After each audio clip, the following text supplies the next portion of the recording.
Good evening, I'm Ivy Smithy. Tonight we report on a growing wave of anti-foreigner sentiment, sparked by calls from public figures and government officials, urging South Africans to stop renting to Zimbabweans and other migrants.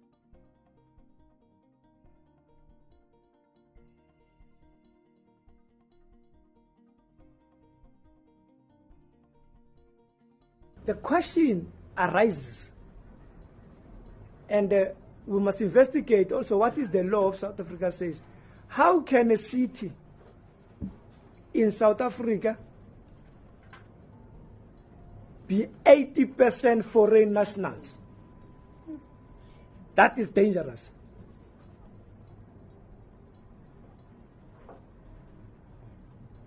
That in Hillbrow and the surrounding areas, South Africans have surrendered their own city to the foreign nationals. The nation should discuss that particular question. You won't find South Africans in other countries dominating a city into 80%. Because if we do not debate that, that necessarily means the whole South Africa could be 80% dominated by foreign nationals. And the future president of South Africa could be a foreign national. We are surrendering our land. And it is not xenophobia. To talk truth, we fought for this land. From a white minority, we cannot surrender it to the foreign nationals. That is a matter of principles. We fought for this country, not only for us, for the generations of South Africans. The arms that are being used here in Hillbrow are arms of war, which are unlicensed. The hijacking of buildings here in Hillbrow is a sign of taking over power. The question of dominance of foreign nationals in illegal trading and also businesses that are here in Hillbrow is an economic sabotage that is taking place against our people that were supposed to be those that are running those particular businesses. We are facing here service delivery. Here's an in-depth look at the underlying causes, the impact on our communities, and a wider perspective.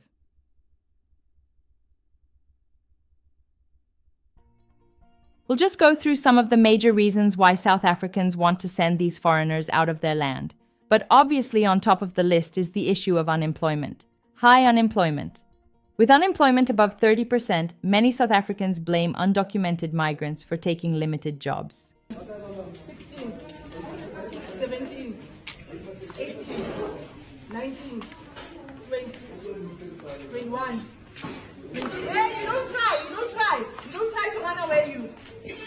23, 24, 25, 26, 27, 28, 29, 30, 31, 32, 33, 34, 35, 36, 37, 38, 39, 40, 41, 42, 43, 44, 45, 46, 47, 48, 49, 50, 51, 52, 53, 54, 54, 55, 56, 57.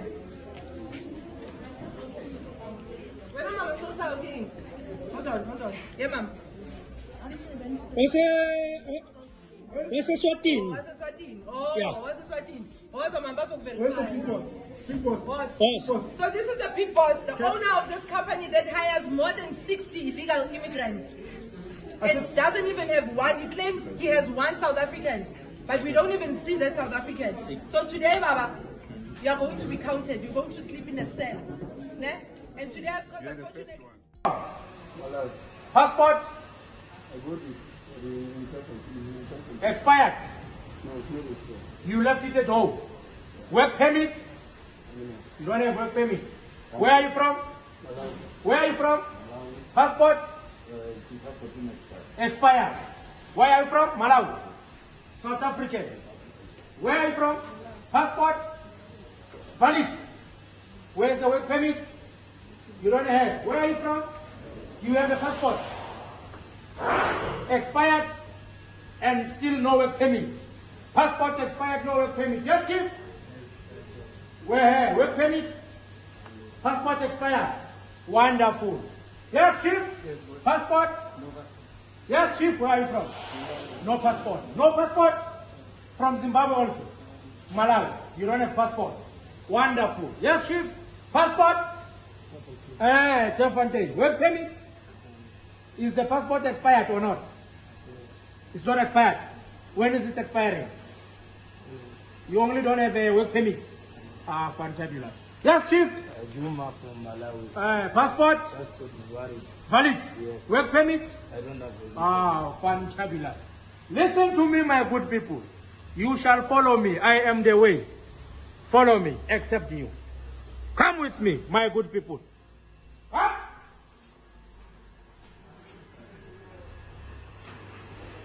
Come with me, my good people. Follow me. Hello. Follow me. Where's your paper?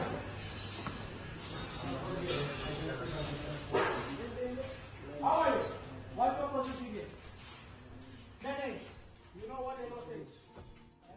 And the other reason is pressure on public services. Xenophobic groups argue that migrants strain health clinics and schools, limiting resources for citizens. Hi, guys. A Zimbabwean woman crossed the border to give birth in South Africa, scored herself 17.2 million rand. Here's how it happened. Ne? This lady, she was in Zimbabwe pregnant, and then after being pregnant, doing her follow-ups in Zimbabwe, she found out or the doctors in Zimbabwe, this was found by Dr. Poppy Ramotuba when she was doing an investigation. The doctors in Zimbabwe, they knew that this woman has complications on her pregnancy. So those doctors, they told the woman to seek extra medical help in South Africa. So when this woman came to South Africa, she gave birth, and then during her process of giving birth, there was some mistakes that happened. Obviously, the doctors in South Africa, they didn't know the complications that this woman had because of she was not doing normal follow-ups in South Africa. So when she gave birth, the child was born with cerebral palsy. So now this woman, the court says, good, the Department of Health must pay her 17.2 million rand. Can you imagine? Get home, start making arrangements for where are you going to get that baby from? Where are you going to deliver that baby? Because here you are not coming. Pretoria West, you are not coming. In our government, We don't want you anymore. Start making arrangements where you are going to deliver that child. Because here we don't want you. Yeah, you can go into Ramaphosa's house. He will help you deliver that. Another point which was raised is the issue of crime accusations. While no conclusive national data links migrants to disproportionate crime, local narratives blame them for rising violence.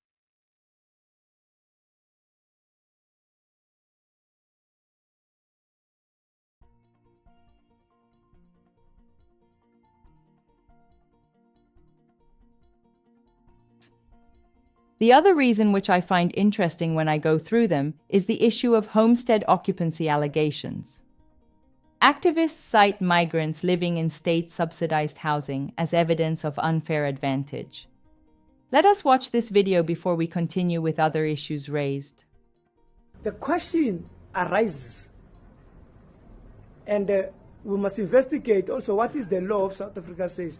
How can a city in South Africa be 80% foreign nationals? That is dangerous.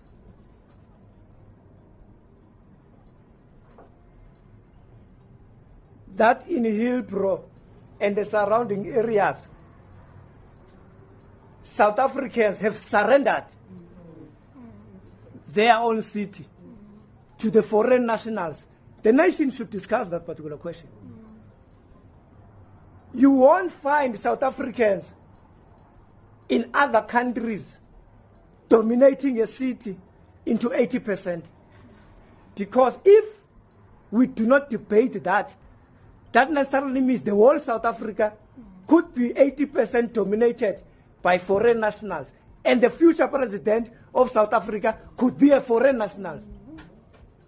We are surrendering our land. And it is not xenophobia. To talk truth, we fought for this land. From a white minority, we cannot surrender it to the foreign nationals.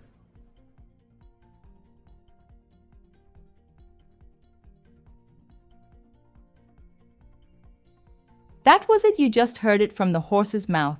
What do you think about this? Share your thoughts in the comment section as we proceed with the matter. Economic strain, operating migrant-run businesses, often seen as undercutting locals, is fueling resentment.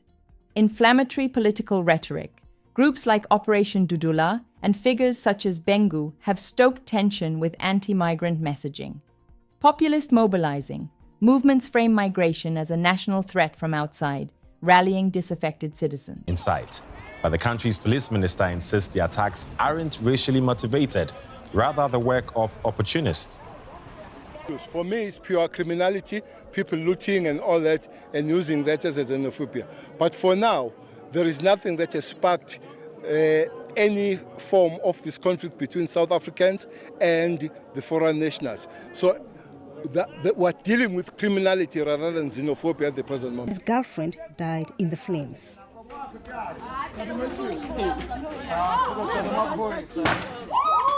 I see I don't have anything anymore. I lost my girlfriend, I lost the house, I lost my container, I lost everything. So I was telling myself that let me die already. But the Greek community take me outside. They say no, don't go there. So I survived. The incident was just one of the 139 documented shop lootings in South Africa in 2018, motivated by xenophobia. Every month in townships like White City near Johannesburg, African-born foreigners are victims of violent hate crimes. Many locals think they are responsible for low wages and job losses. We meet a xenophobic gang who often target foreign-owned stores. Its leader calls himself Gaddafi. To him, foreigners are not just easy targets. He holds them responsible for his own misery. You go to Johannesburg right now, every corner you go to, it's a foreign person that's working there. That foreign person where he's working, it's a job for a South African who was supposed to be working there. South Africans now, they are dependent on grant money and money from government. It's not that people, they don't want to work. The people, they want to work, but there are no jobs there because the foreigners, they are taking our jobs. So obviously we are going to rob them. This neighborhood is controlled by gangs. Even the police don't dare enter the slum, which is built on top of a dump. Only drugs help make the residents' lives more bearable. They project their frustrations onto foreigners who they believe are better off. I have to do this thing. If I don't do it, then my family will suffer and my gang will not eat. You see how many troops and soldiers I have? My soldiers must eat. They must smoke, my soldiers. So what will my soldiers smoke if I don't have anything? We start doing it, we pray. We'll eat you alive, my friend, and we'll pray to the Lord to forgive us because He knows we don't have jobs. Historical precedents, repeated outbreaks of xenophobic violence in 2008, 2015, and 2019 reinforce and validate new waves of hostility. Diplomatic strains. Neighboring countries have retaliated against xenophobic episodes, fueling nationalistic fear. Perception of legal overreach, inconsistent border control and permit failures generate frustration that migrants are allowed in, but locals suffer. These are some of the reasons mentioned and which are the base for driving anti-foreigner sentiment in South Africa.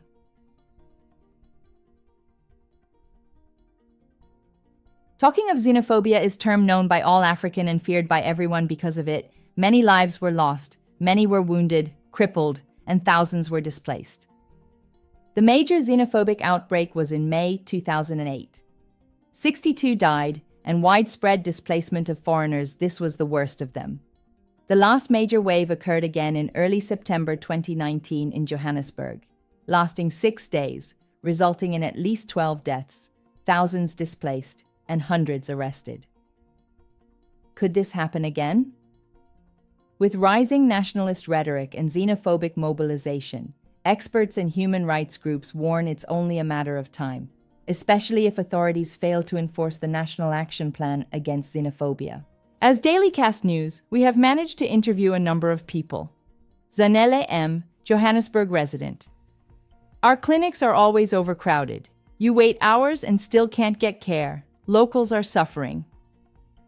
Thabo M., shop owner. Foreign-run spaza shops undercut us. They sell cheaper goods because they don't register. It hurts us. Maria N., Zimbabwean teacher. I teach here legally, pay taxes. I never take a South African job. I fill a shortage, but I'm seen as the problem.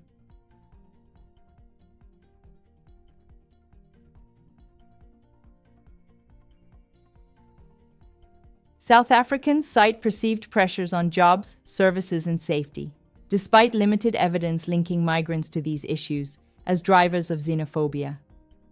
Successive waves of violence, from 2008 through 2019, underscore the recurring risk. As protests grow louder, the government's response will be the crucial factor determining whether history painfully repeats itself. In the face of growing tension, one truth remains clear. A nation divided against itself cannot prosper.